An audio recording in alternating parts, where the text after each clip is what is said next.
in that last game. Yeah, it didn't seem like a fully refined roster. It felt like Imp and Godby were doing all they could to win that game, hitting big plays together. But let's hope they haven't tilted themselves as we come into Champ Select.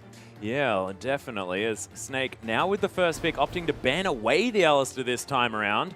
Draven and Cassiopeia once again going to be hitting the bench, and Varus, Vayne, and Alistair this time for Snake. So not opting to ban the Kalista, and Crystal might have an opportunity to pick that one up if LGD go for what we assume might be a LeBlanc ban. It's a lot of AD carry bans again. Once more, just, yeah. Civ is available. Kalista needs to be banned.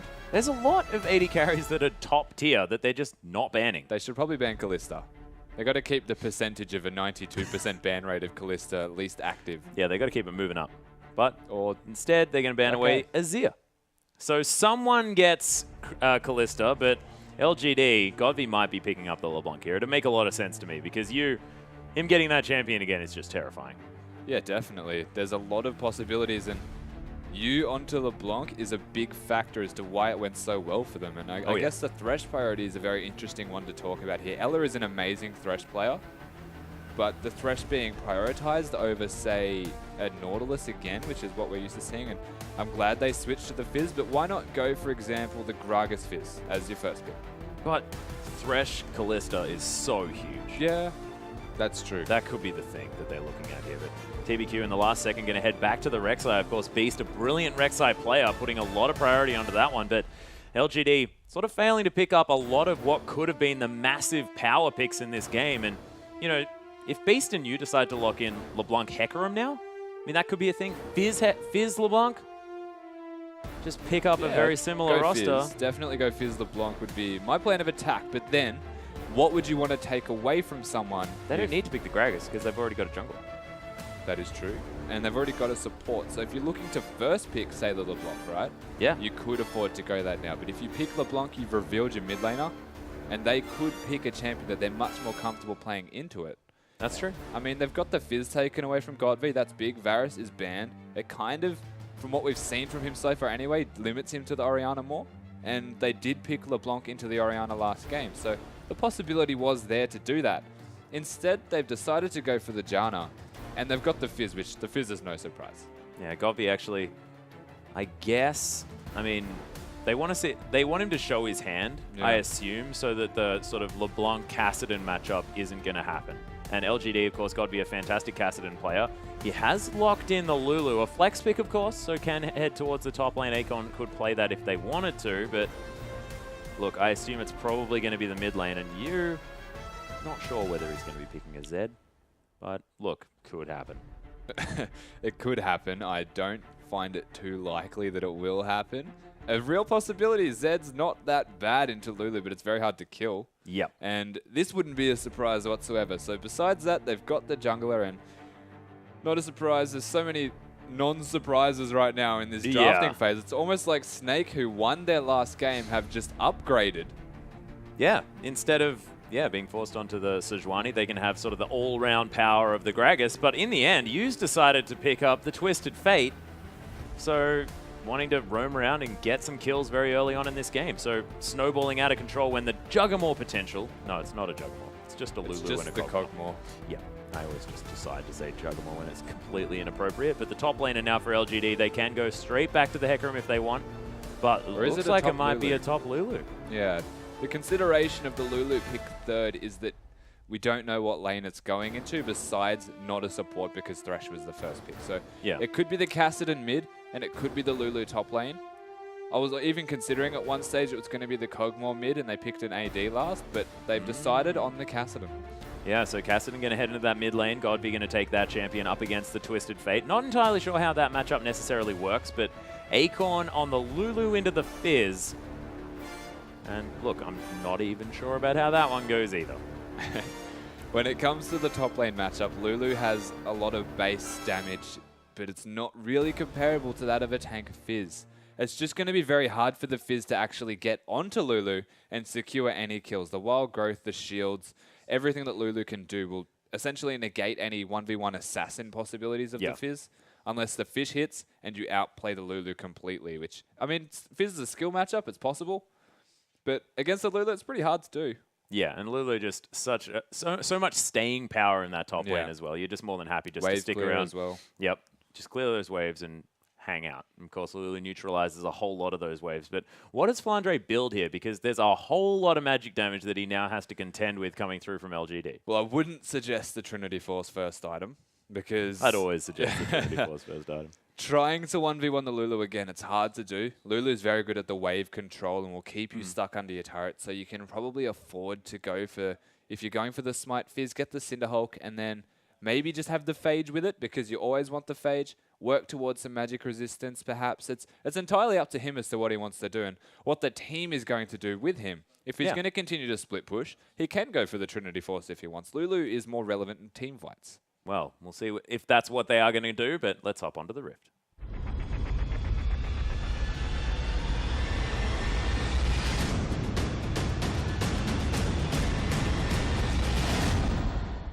And here we are onto the Rift for our fourth game of the night, ladies and gentlemen. Snake versus LGD. Snake now on the red side of the map. LGD. Snake's already on the blue side of the map. LGD are on the red. Losing my mind just a little bit.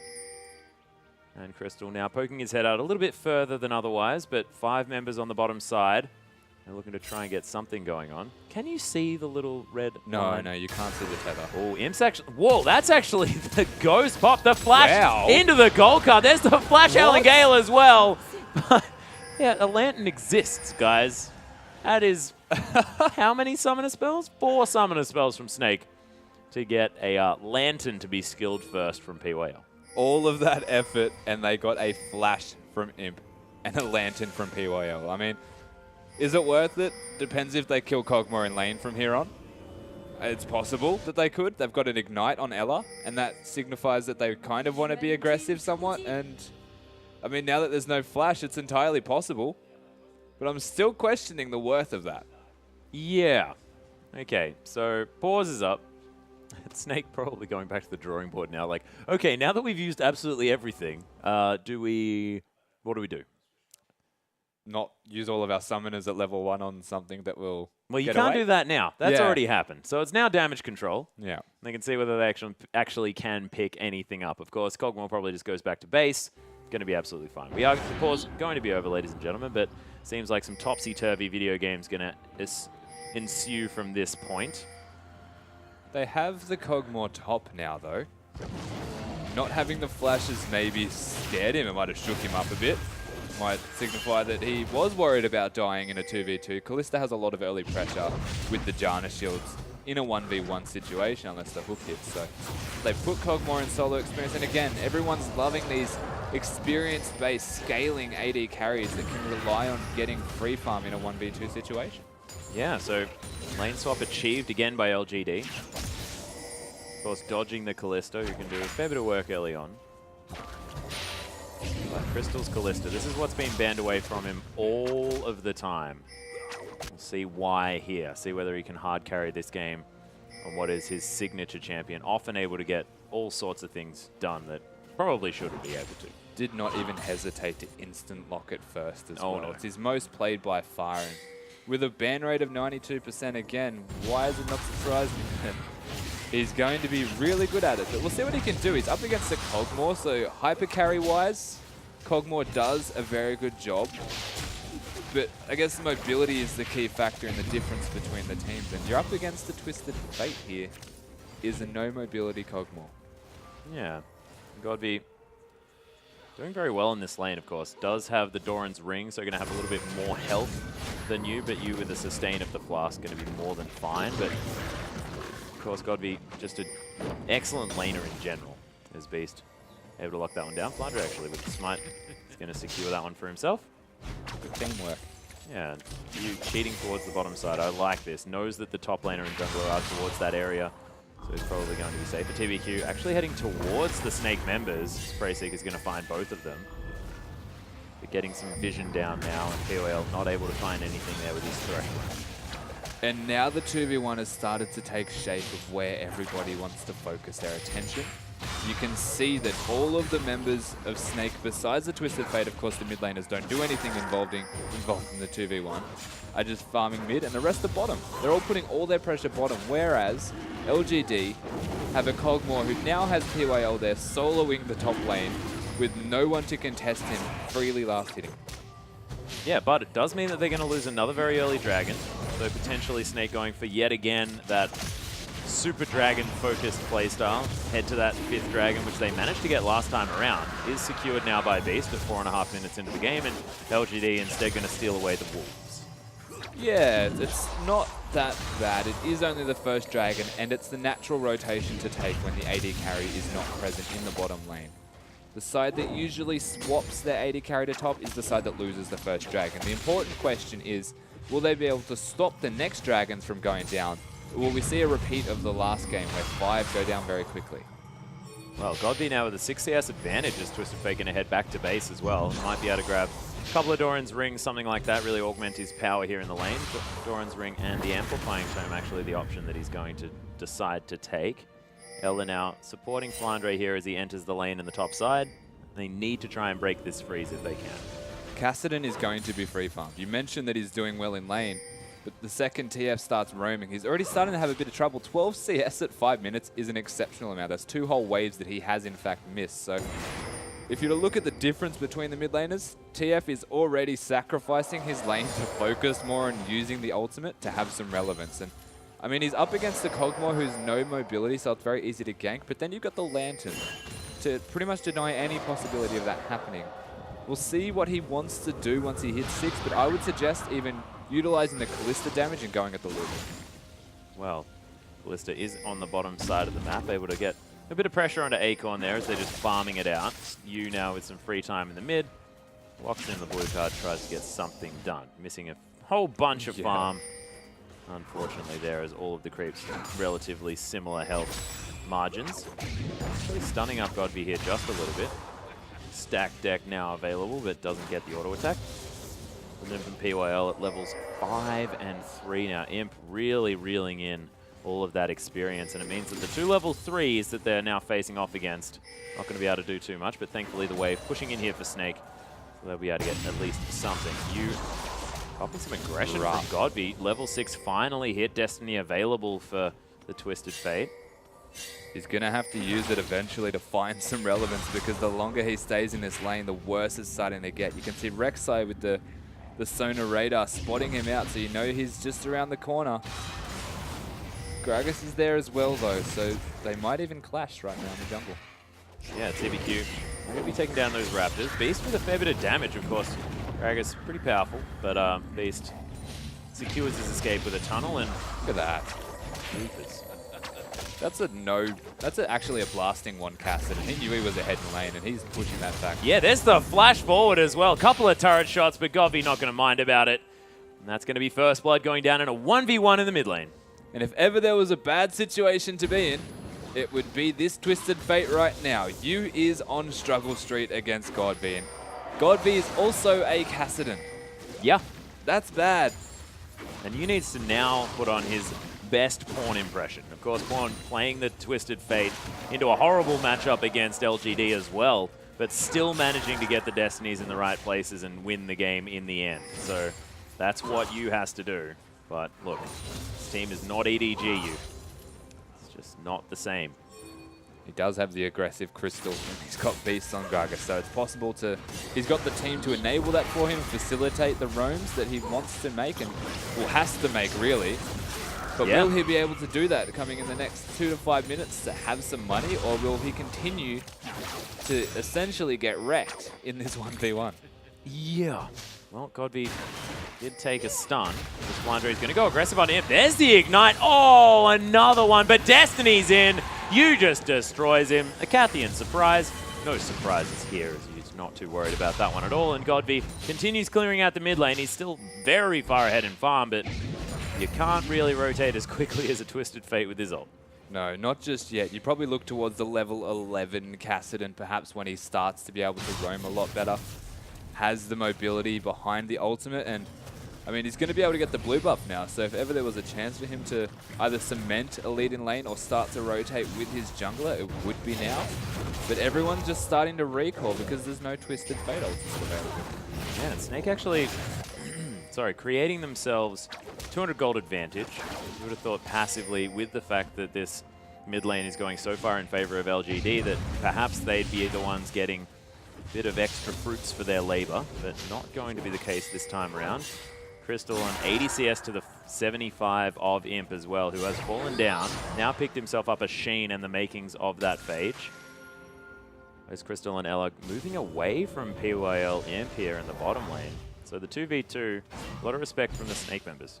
I would suggest coming back down towards the bottom lane, though, is not going to top because the Dragon is up in 45 seconds. You can see Fizz recalling, but instantly rotating back to the top lane. What looked like it was going to be a swap has now changed their minds. The teleport advantage well and truly in favor of Snake. And if they go for this second Dragon, it'll be at about 10 minutes. Yeah, well, you just shoving out the wave, wanting to make sure that Godby can't get too much down onto him. Actually, Godby going for the tier build as well. Let's have as much mana as possible. That is really interesting. You have two kind of routes. There's always the Rod of Ages route, but you can opt for the Athenes, which gives you the mana reset back, or you can just have a raw mana amount. So instead of just going for that Rod of Ages, he's gone for the tier because he's ahead enough in lane that he can afford to do so. He's going to be quite comfortable and it scales. It's one of the most cost-efficient scaling items once you upgrade that and you get the Arcane, which then finishes into the Ceres. So not a bad decision here whatsoever.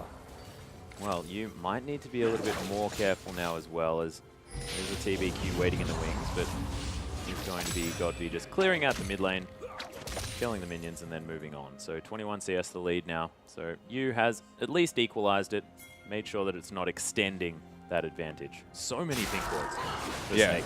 Speaking of pink wards, I really like the one that they've placed deep inside the jungle of Snake. That has been there for an exceptionally long time and has not been spotted. Not too bad at all. Didn't actually notice that for quite some time. Just wasn't looking at that area. There are pings down here as TBQ is going to take out a pink ward, but now heading forward. And blue card just to kill some minions. So Snake continue to pressure on the bottom side. There's Destiny pop though. Nice double knock up. Immediate death sense though is used, forced to flash away. Immediately LGD trying to rotate around. Imp's going to die as Flandre picks up the kill. PWL might be the next option here for the Fizz, who's just the fadeaway fish, and they secure the victory. But TBQ now with the double knock-up. Beast trying to escape. Ella might need to flash away, is going to. It's a 2 for 2 after that dive. Godby not quite able to get there in order to clean up. But Snake, I mean, I guess they'll take it? Oh, definitely take it, because you had the teleport usage. And, I mean, you wanted the Dragon to translate from that. There was a dive to give them the opportunity to do the Dragon. Now they're looking at maybe coming in later and stopping it, because TBQ is getting low. We'll see what... nah, they're still doing the Dragon. Yeah, they're still doing it. It's not... You know, it's taking a while to go down. Of course, now on about 1,000 health, 800. Oh, he secures it. Explosive cast, not quite enough, and evening out the Dragons now is LGD. So picking their first Dragon up for this series, definitely a big deal here, because we mentioned the fact that, you know, as these games progress, you're getting a lot of stats from at least that first Dragon. Yeah, so they've picked up the first Dragon, and this is a great sign for LGD. Now they've got the Kassadin doing a lot of work in a very comfortable position, who is almost towards that Rod of Ages. You've got a double kill now onto the Rek'Sai. It's exceptionally large compared to that of Beast on the Gragas. He's got the Kindle Gem working towards the Aegis, I would assume, the Locket. Yep. He's in a very strong position, in the right place at the right time as well, to counter that teleport and TF gank, which was a dive in a very risky position, which did not go to plan. I really like what Crystal's done here. Of course, noticing the fact that he's got the Eye of the Storm available, you can get the Hurricane instead of the flat AD of the Bloodthirster. Go for that Ren build. Now, especially because there's no sort of pure tank on the side of LGD. I mean, TBQ is going to be tanky, but he's a jungler, not going to have as many resources as a top laner. So, able to go for that Ren build that's more about AoE and more about killing squishies rather than melting through tanks. Yeah, most likely going to get the Bloodthirster second item as well to be able to sustain through the burst that'll come out of the Kassadin, and even to a degree the Lulu that aren't necessarily tanks as you mentioned, but they will still be outputting an exceptional amount of damage. So once they get that Bloodthirster ramp up, or even a Blade of the Realm King might stick with a Cutlass, just needs the lifesteal. And once that lifesteal is there, they'll be in a very good position to pick a fight, maybe utilize the TF some more, get the Fizz teleport in, and just work around this Kalista, because we know how strong he can be on this Kalista. Yeah, Crystal's Kalista. a huge deal. But Trinity Force now for Imp, who's on the Cogmore. Of course, the scaling advantages that Imp has been opting into this time around. Not necessarily having it in the mid-game like he's used to with the Lucian picks that he has been known for in the past, but instead opting for the likes of Cogmore and Twitch in this series. Turret's going to fall down. Nicely timed, actually, knowing that the minions were going to be enough. As Crystal and Ella just going to take down the Krug. So heading gold a Snake, but not by too much. And LGD, again, with probably a scaling advantage this game. I don't like talking about it because, of course, it doesn't often happen that way. But Twisted Fate not exactly going to be as important in a team fight as a Kassadin.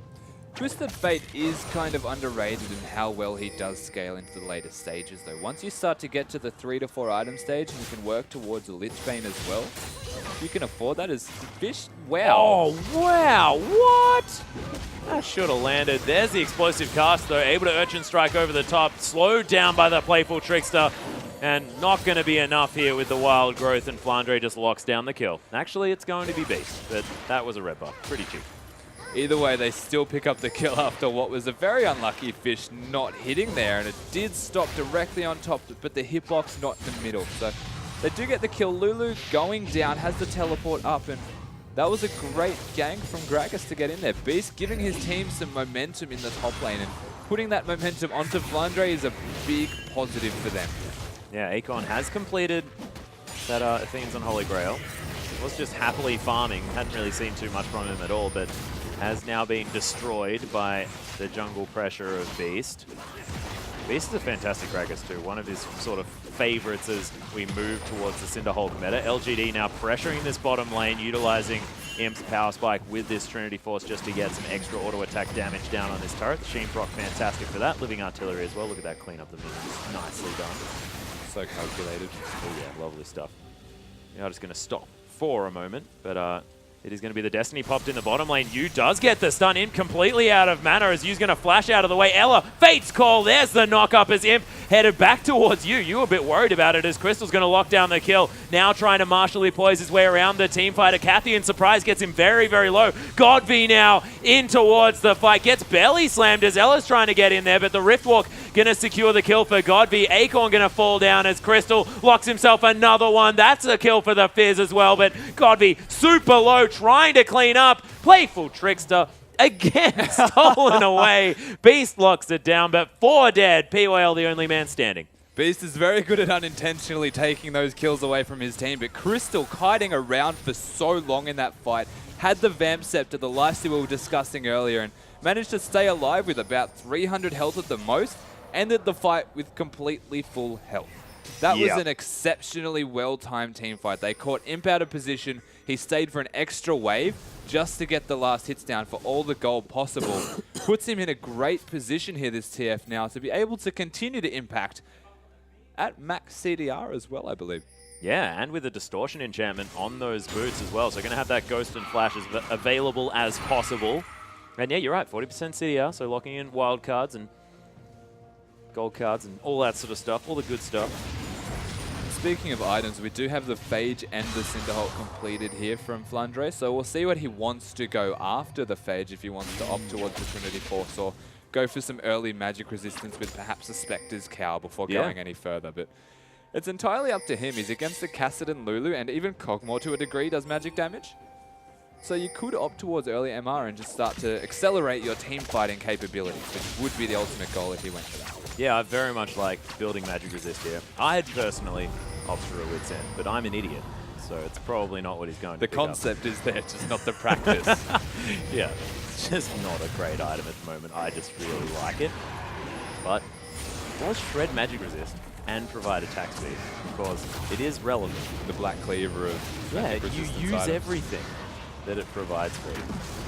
It's Flandre. They're looking to try and put some pressure on this dragon. LGD managed to get the last one, but Snake now wanting to get positional advantage. Haven't quite cleared out the wards around this area yet, and then instead just going to destroy the mid lane outer turret. And Snake looking like they've managed to peel themselves off a fair bit of control over this game. They have managed to secure themselves around a 3,000 gold lead. They just got the mid turret.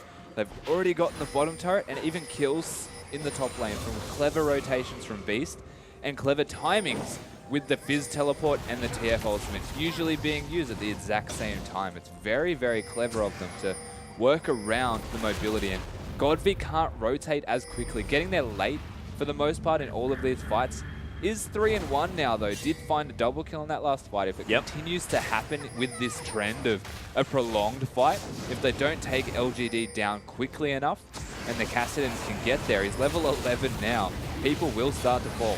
Yeah, and Snake now looking to head over here for this Dragon. The knock up onto TBQ, it's down to 3,000 health, but Snake pressuring them off it. Crystal now looking for a potential flank maneuver here. They have the Fate's Call available. A lot of members of LGD now grouped up. The knock-up could be huge. They pushed them out. Yeah, they've secured themselves the control of this area. Howling Gale once again, not going to find anyone though. LGD now looking to reset. This Beast ended up through. Death Sentence not going to find him. And the vision just not quite there yet for LGD. Smart of Snake, Ella, and Crystal to actually walk all the way back around. They couldn't continue to stay on the flank because eventually they just would have been in a bad position for half a second and got engaged on. So smartly walking around, they get control of the blue buff now, but they find themselves caught between a decision of, regardless of the Dragon, the ability to push mid is there for LGD, but they're also pushing bottom at the same time. So what is the next rotation going to be? Will they go for the Dragon? LGD it looks like they're caught between a rock and a hard place here. There's a lot of vision available for Snake, so they'll know if the Dragon gets started. LGD not with all that much damage for it. I think they still want to fight. Yeah, losing a whole wave of minions to the turret there as well as... Oh, TBQ might be caught out. There's the Lantern.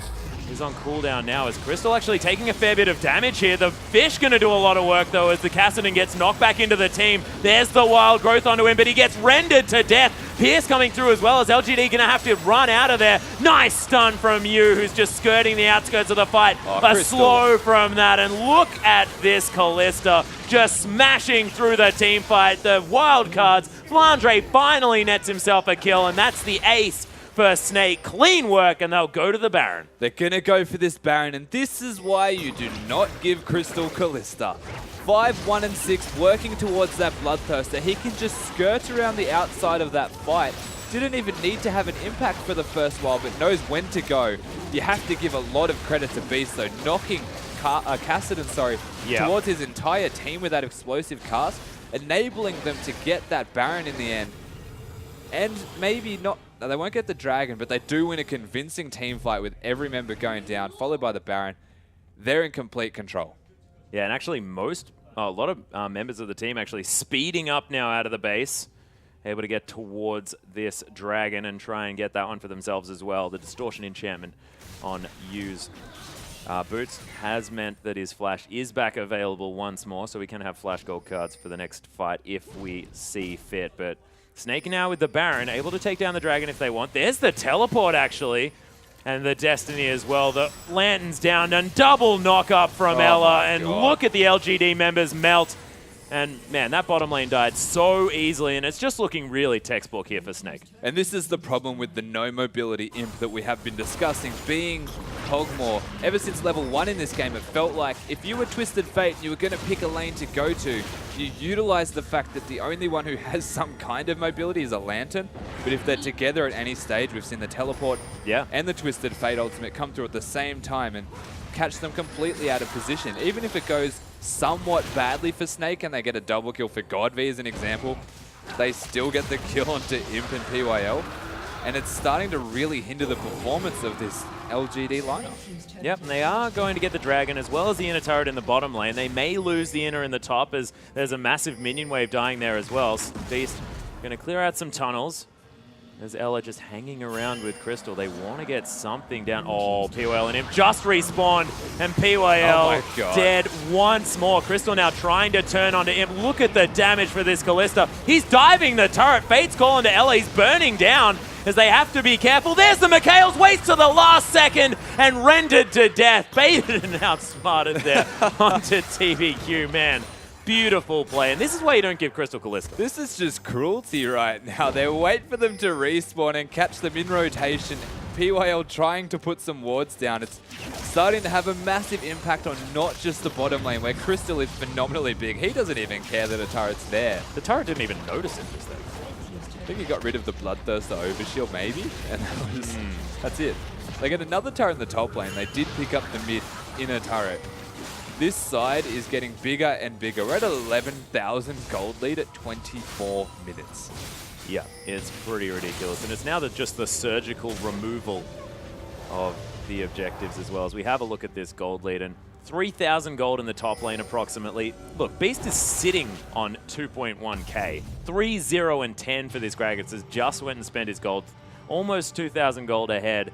But look at the mid lane. I mean, man, 2,000 gold ahead for this Twisted Fate, who was getting pretty owned the early stage. But look at the 10 assists that he's picked up. He's just hung around with his team, and they've won the team fights. They've won the game through clever rotations. And you're right, he was having a very bad time. He was not having a good time. He was losing pretty hard, but he is Twisted Fate again. So there's the threat that regardless of how your laning phase goes, you're going to have this relevance. And the important part is if that works out as you intend it to. And I think it's worked out almost better than intended. They've picked up all of these kills onto the bottom lane, and Flandre. Oh, actually, Godby forced to get out of there with the Rift Walk, dodging the knock-up as well, but turning this one around. Nice work from Ella just to get in there to disengage here for the Fizz. But when a Kassadin is blinking red after a 1v1 at this stage of the game, you have to be worried. And meanwhile, in the top lane, we have ourselves you, just casually farming all of the minions and drawing attention from what is now 3 members of LGD. They can just completely reset what they're doing right now. Their strategy is just to control the jungle area, catch people out of position. They've got Beast clearing wards now with the pinks. They're sitting on top of pink wards themselves. If they just stand still and don't let the Rek'Sai actually spot them, they'll be able to kill anyone. The thing that I've been impressed with the most is Snake's vision. They've got so many wards, and it's because they've changed up their playstyle to allow for so many of these warding totems to be picked up. Sort of the upgraded green, yellow trinkets, meaning that they've always got wards on hand. You saw around the Dragon buff, wards were getting cleared and then put down again, cleared, then put down again, but Snake just had more on hand. Well, what is the most impressive part is the fact that they've gone for these yellow trinket upgrades to get more wards down. They've also got double Sightstone for the record. 5 pink wards. Exactly, that's what I was about to get to, is they've got all of these pink wards in relevant positions. They're constantly rebuying and replacing all of these pink wards. Instead of needing the extra sweepers, they just place a pink ward in that area, and then they put all of their yellow wards down more aggressively, and they slowly bring up the line of warding. It's really, really impressive to see. Well, you can see right now that there's barely a red ward on the map. Look at all of the wards. It's so far up as well. This is the most aggressive vision line that I've seen for a very long time at 26 minutes into a game. If it was any more aggressive, it'd be under their nexus. It would be in their base. Yeah. I'm pretty sure there's no other option. Oh dear. They're looking towards the Dragon and the Baron now. There's not too long until they're both available. And this could be a very good closeout point for Snake to actually secure the advantage they have. But instead, they could just tank a casual top turret while they're going and waste some time, because that's what they want to do. Yep. Easily able to secure themselves 13,000 gold lead with another objective. That's all of the outer turrets gone, only the inhibitors remaining. As I guess they do have a whole lot of split push potential. This is what happens. The 1-3-1 for this team is disgusting. What with Fizz being gigantic, almost has that Frozen Heart on top of the Trinity Force that's now being completed. But you as well, I mean, he's got the makings of a Luden's Echo or, in fact, a Rabbidan's Death Cap, depending on what he wants to do with that Amp Tome. And he's just going to be eating through turrets. Well, the important thing to pay attention to is that the TF doesn't have a Sheen. Yeah, he hasn't opted towards the split pushing style of build. He's actually just split pushing so that he draws attention to actually team fight with his ulti. Now, you do have the Trinity Force finished here on Fizz. He can very easily 1v1 and split push against anybody. So it is a kind of 1-3-1 split. But the focus is Fizz splitting and TF baiting someone to his lane to actually rotate and team fight. Well, we'll see whether it is going to work. Of course, everyone's sort of focusing towards the top side. Teleport available from Flandre, so he's able to head down the bottom. Godby had pushed that one out, but Flandre's going to meet it as it stacks up here. Cinderhold burning down the minions. He's just going to smack them with his Seastone Trident. Nicely done.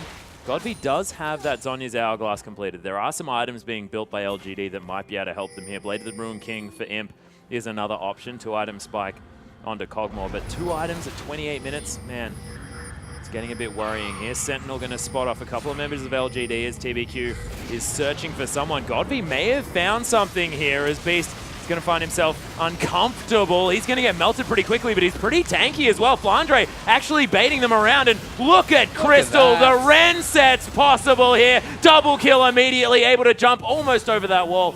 Doesn't get it just yet as the Marshall poise. He's looking to try and hunt down an Acorn, but not going to be able to get there, and he's going to survive. But that's 3 dead here for LGD. The Monsoon going to keep Ella alive as they're going to break the base now as well. The inhibitor turret going to fall down, and that's the surrender vote for LGD. Snake, this is looking like Snake from early last split. They are gigantic right now. They're starting really strong at the moment, and they cemented a lead from we started with a very rough laning phase for the Twisted Fate, but the team comp and the synergy of them just came through so strong, picking up kills on this bot lane, picking on Imp, and just absolutely obliterating the Kog'Maw's relevance in this game, translating that all into Crystal. And we have so many reasons right now in this game. I can think of every single kill he has is a reason as to why he should continue to get banned away from him. Yeah, I mean, you've got to try it out every now and again because, of course, he's been banned away from Crystal for so long that you might think, oh, maybe he's forgotten how to play it.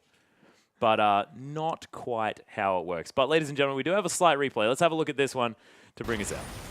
Now, this is the big fight where you can see Snake start to come through with their strength. And the initiation's great from LGD, but the Gragas ultimate, straight into Kalista. And this is the Kalista show from here. She gets the reset. Beast is just sitting in the front line.